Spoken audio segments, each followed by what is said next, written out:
Specially hybrid জবা এবং topical জবা এই দুটি জবার ক্ষেত্রেই কিন্তু এই পাতা কোঁকড়ানোর সমস্যাটি দেখা যায়। দেশি জবার ক্ষেত্রে এই সমস্যাটি প্রায় দেখা যায় না বললেই চলে। জবা গাছের এই পাতা কোঁকড়ানোর সমস্যা সংক্রান্ত একটি ভিডিও আমি আগেই পাবলিশ করেছি, এই চ্যানেলে আছে।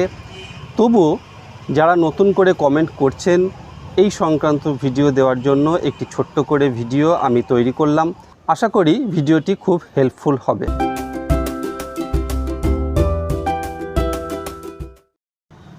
নমস্কার বন্ধুরা, প্লান্ট কেয়ার চ্যানেলে স্বাগত। আর আমি আপনাদের সাথে বিপ্লব। জবা গাছের পাতা কুঁকড়ে যাওয়ার যে সমস্যা মূলত তিনটি কারণে হয়ে থাকে। আরও অনেক কারণ থাকতে পারে, কিন্তু মূল যে তিনটি বিষয়ের জন্য জবা গাছের পাতা কুঁকড়ে যায় সেই তিনটি বিষয় নিয়ে আজ এই ভিডিওতে আলোচনা করব। প্রথম কারণ হলো টবের মাটিতে জল জমা এবং রুট ড্যামেজ হয়ে যাওয়া। রুট ড্যামেজ হয়ে গেলেই জবা গাছের পাতা কুঁকড়ে যাবে, হলুদ হয়ে যাবে, পড়ে যাবে, কিছুতেই ঠেকানো যাবে না। তো আপনাদের গাছের পাতা যদি কুঁকড়ে যায়, প্রথমেই আপনার টবটিকে ভালো করে পরীক্ষা করুন। প্রথমেই দেখুন যে আপনার টবের মাটিতে জল জমে যাচ্ছে কিনা। যদি জল জমে যায় এবং টবের একটু মাটি খুঁড়ে যদি দেখেন যে শিকড় ভালোভাবে ডেভেলপমেন্ট হয়নি, ইমিডিয়েটলি আপনার গাছটিকে রিপোর্টিং করুন। সুন্দর করে মাটি তৈরি করে নিন। মাটি তৈরি করার ক্ষেত্রে আপনারা গার্ডেন সয়েল 50 to 60% নেবেন এবং 30% গোবর সার অথবা ভার্মি কম্পোস্ট দেবেন এবং 20% মোটা দানা বালি। বিল্ডিং তৈরির জন্য যে মোটা দানা বালি আমরা ব্যবহার করি সেই বালি দিয়ে সুন্দর করে মাটি তৈরি করে নেবেন।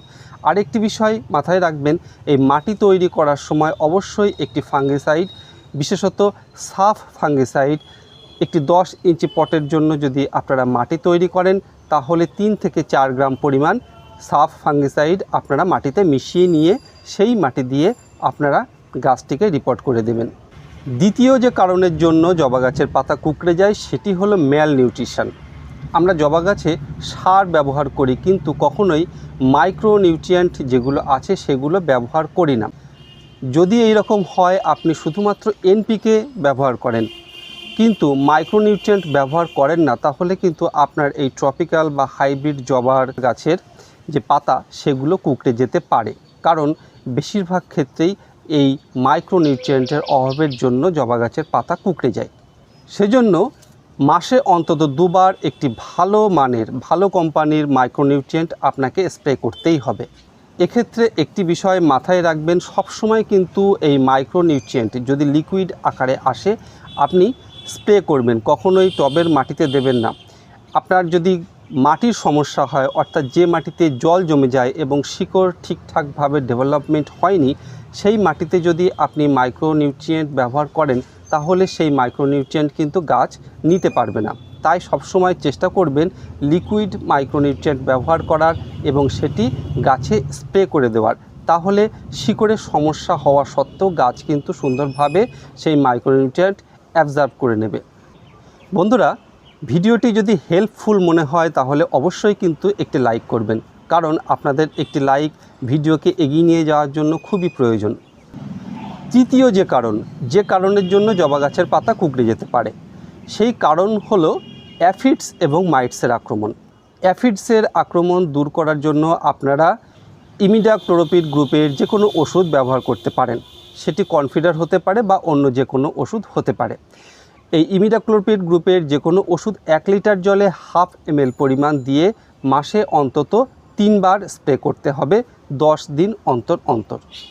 এছাড়াও আপনারা থায়ামেথাক্সাম গ্রুপের যে কোনো ওষুধ, একতারা হতে পারে বা টরপিড হতে পারে, এর মধ্যে যে কোনো একটি ওষুধ, এটিও কিন্তু 10 দিন বা 12 দিন অন্তর অন্তর স্প্রে করতে পারেন। 1 লিটার জলে 1/2 গ্রাম দিয়ে স্প্রে করতে হবে। এবার বলি মাইটসের কথা। এই মাইটস কিন্তু ইমিডাক্লোরোপিড এবং থায়ামেথাক্সাম বা একতারা দিয়ে কিন্তু যাবে না, কারণ এগুলি মাইট নাশক ওষুধ নয়। মাইটের জন্য আপনারা ওবেরন ব্যবহার করতে পারেন। তবে একটি বিষয় বলি, এই যে এখন বর্ষাকাল, বারবার বৃষ্টি হচ্ছে, সবসময় প্রায় বৃষ্টি হচ্ছে, এই রকম বৃষ্টির সময় মাইটসের আক্রমণ কিন্তু হয় না। তবুও যদি গাছের পাতা উল্টে দেখেন জালি আকারে কিছু আছে বা লাল লাল ধরনের কোনো পোকা দেখা যাচ্ছে, তাহলে এই মাইট নাশক ওষুধ ব্যবহার করতে পারেন। মাইটনাশক ওষুধের ভিতরে আপনারা জৈবভাবে কাকা ব্যবহার করুন। 1 লিটার জলে 1.5 থেকে 2 ml পরিমাণ দিয়ে 15 দিন অন্তর অন্তর স্প্রে করবেন। এছাড়াও আপনারা ওবেরন ব্যবহার করতে পারেন, ওমাইট ব্যবহার করতে পারেন। ওবেরন বা ওমাইট ব্যবহার করলে আপনারা 1 লিটার জলে 1 ml পরিমাণ দিয়ে স্প্রে করবেন। তো বন্ধুরা, মোটামুটি যে মূল 3টি কারণের জন্য জবা গাছের পাতা কুঁকড়ে যেতে পারে সেগুলি খুব সংক্ষেপে আলোচনা করলাম। আশা করি ভিডিওটি আপনাদের খুব হেল্পফুল হবে। ভিডিওটি ভালো লাগলে অবশ্যই একটি লাইক করবেন, আর এই রকম ভিডিও আবারও পেতে চাইলে চ্যানেলটি অবশ্যই সাবস্ক্রাইব করে রাখবেন। আপনারা ভালো থাকুন, সুস্থ থাকুন আর প্রচুর গাছ লাগান। ধন্যবাদ।